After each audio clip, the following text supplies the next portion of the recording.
Hi, it's me, InfP, and I'm going to talk about the time where I almost joined a cult. And this is because the reason I'm doing this video is because of Psychastral doing his video about why INFPs are likely to join cults, and also because, well, of Vondel Pete, who says that he's starting his own cult. He's now regretting making that decision, but he, uh, um, he has some things to think through before he can actually start a cult. Anyway, he needs to be more creepy. A cult never says out loud that they are a cult or like try to do culty things. Often it'll be a religion, or it will be multi-level marketing. I mean, it could be a lot of things. The cult that I almost joined was surrounded by a fan fiction author. I was really into fan fiction for a certain period of time. I was really into Harry Potter when I was 15. I was on all of these like forums that were called like MuggleNet, blah blah blah. This was before I even was into MBTI. But I was reading fanfiction on fanfiction.net, and the stuff there was not as good quality as things are now on Archive of Our Own. Now you can see like well-written stuff. But on fanfiction.net, most of the stuff was written with bad punctuation. It was teenagers, they put like little emoticons in the margins. It was very much not like an actual book that you could read. With time, better writers started coming out with very well-developed writing and stuff. But the culture then was different. And there are certain fanfiction authors who have become cult leaders. There was one that was called Snape Wives. Like, all of these people were like in love with Snape or something. I don't know. There was also a cult surrounding the fanfiction Harry Potter and the Basis of Rationality, I think it's called. And it was like trying to be like a scientific version of Harry Potter. I only read a little bit of that fanfiction. I remember just stumbling upon it and I read a little bit of it, but I got kind of bored because it wasn't the kind of thing I like to read. But what I was really interested in reading was about Neville's journey of transformation from the bullied boy to the leader of Dumbledores Army in the last book of the series. Because like they were fighting, these teenagers were fighting a revolution against the Death Eaters. And so I was really interested in like the resistance movement of Harry Potter. And I was really into how Neville Longbottom, he'd suffered a lot, and he was finally getting like his to be in the limelight by helping to defeat Voldemort. And this fanfiction made it pretty graphic. There was rape, there was torture, there was you name it. I hadn't been exposed to a lot of this before, so I was pretty young and impressionable. But I liked the emotional intensity of it. And I could have gotten into like drugs or alcohol or porn or whatever, but I did not. Instead, I got into this weird fanfiction, and I enjoyed reading these things because of the emotional intensity, the fact that it was something that I liked, the Harry Potter fandom. I felt like there was a group of people who was intelligent because there was a lot of racial and sexual diversity in this fan fiction, which J.K. Rowling did not have. Like she had Cho Chang, but that was like stupid, stereotypical Asian, like non-denominational Asian representation, if you could call it that. And Dumbledore wasn't even allowed to be gay in the books, so I felt like connected to the story, and the story really buried itself deep into my mind. So it's like it's kind of became a part of my imaginary world. It became part of my identity, part of myself, which is pretty disturbing. But there was some good parts to the story, which was that it showed pretty mature relationships between the characters, which was different from like the children's books that I had been reading. And it did talk about pretty adult topics. So it did help me in certain ways to learn about certain things. But it was also pretty damaging. And I had to like kind of deconstruct it all in my head. What happened is that the fanfiction author, Andy Thanfiction, he called himself. I guess his name was Andy, and Thanfiction was his pseudonym, because like stranger than fiction, you know. And it was called Dumbledores Army and the Year of Darkness. And DAYD for short, and it was called, so it was like the DAYDverse. And he would make his own fan art to go with the fan fiction. And the fan fiction was in 3 tomes. They were like books. And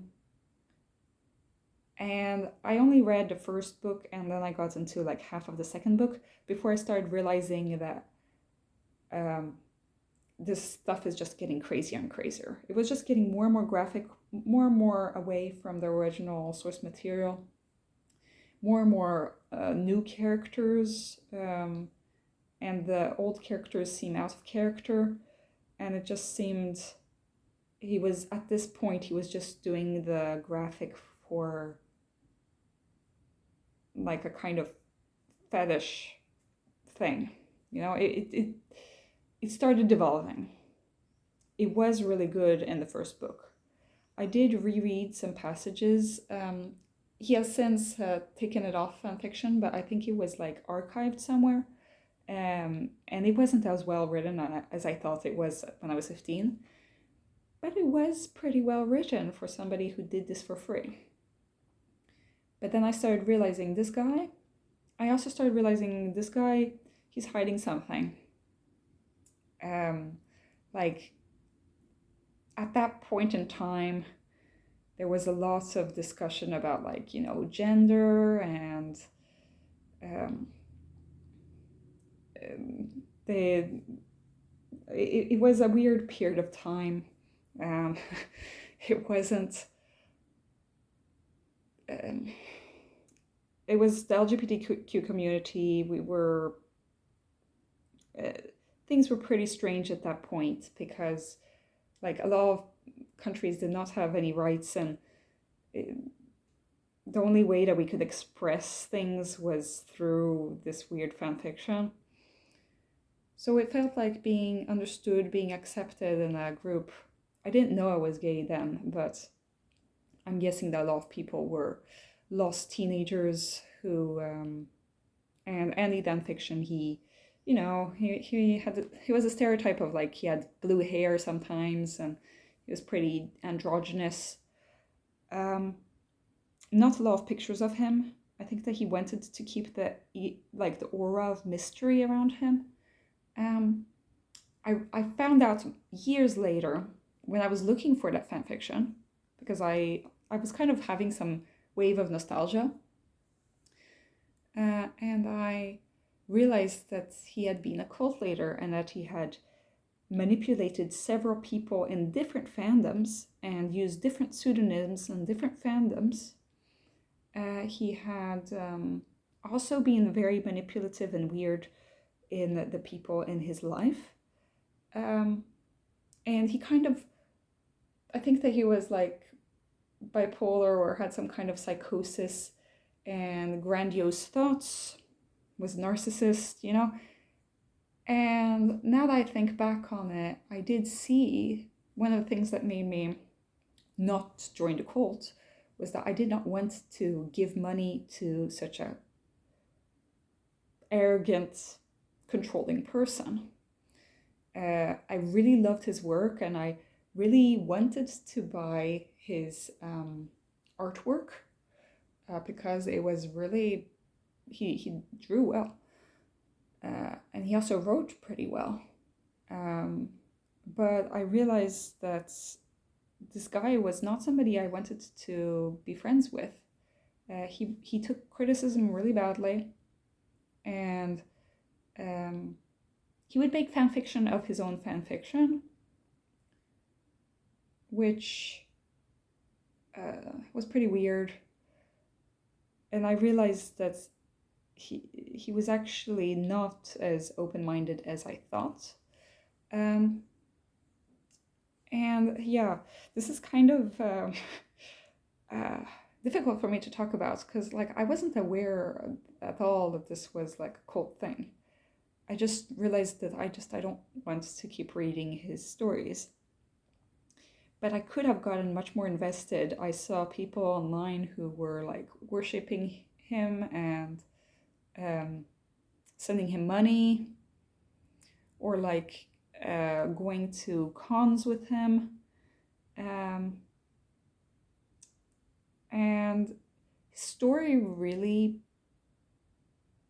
like brainwashed me, you know? It's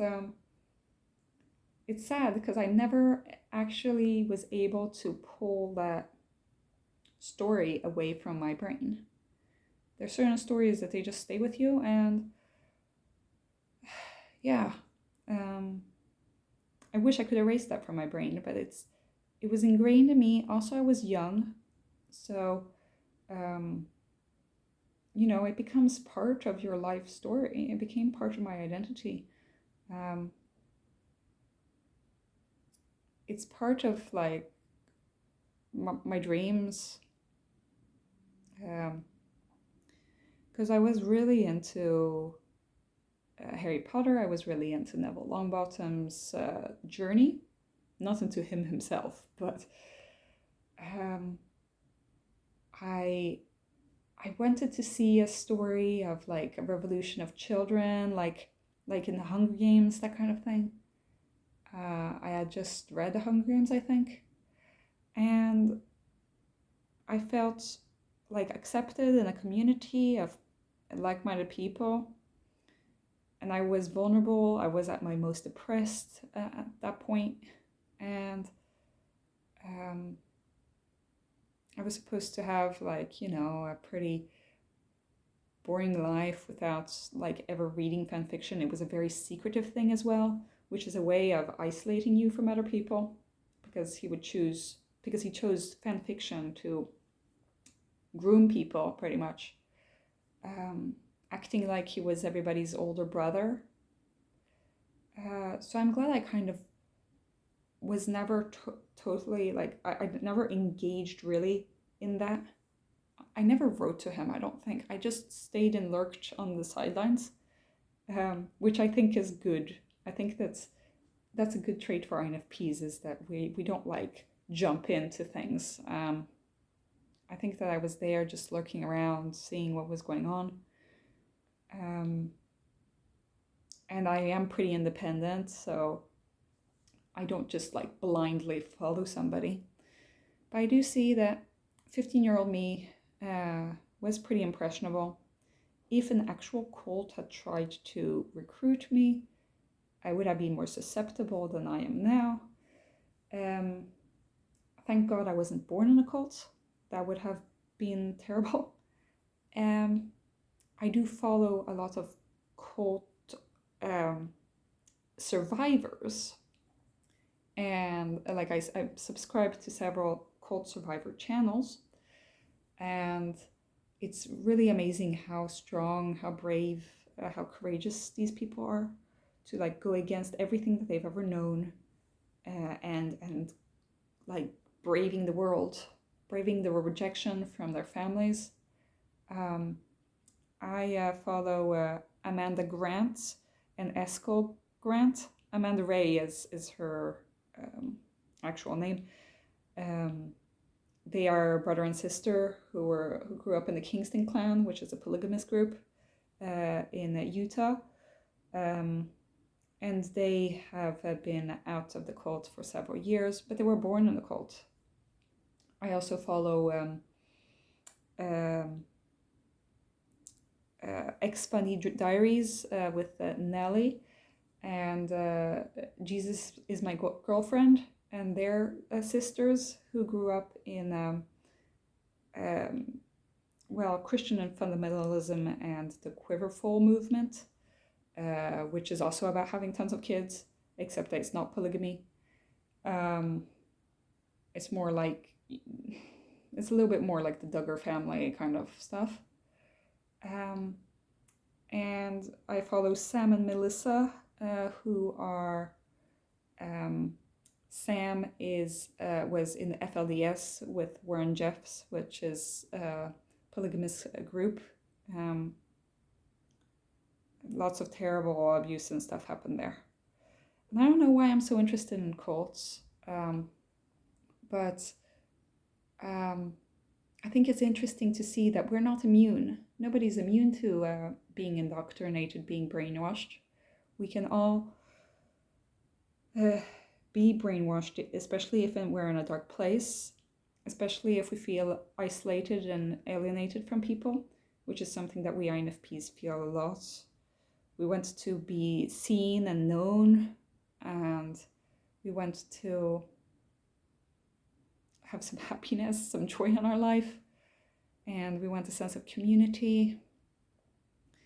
And cults feels like a good solution to that, you know.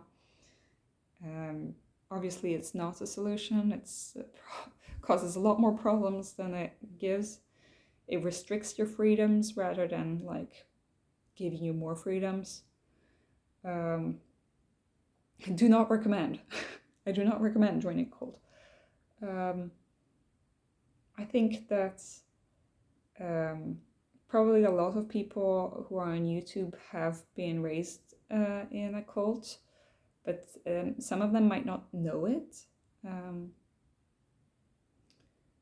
I knew personally of one girl who was raised like in some kind of Mormon quiverful thing, but she was so annoying, so I never actually really talked to her a lot. But I'm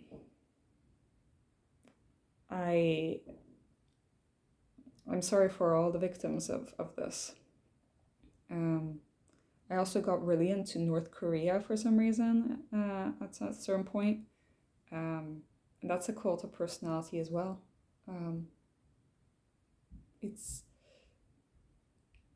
It's tough to see so many people that have to go through such shit, you know, in their lives, because of the belief systems of their leaders and the manipulation and abuse that they have to go through. So yeah, I've talked enough about this, but tell me what you guys think. Have you been in a cult?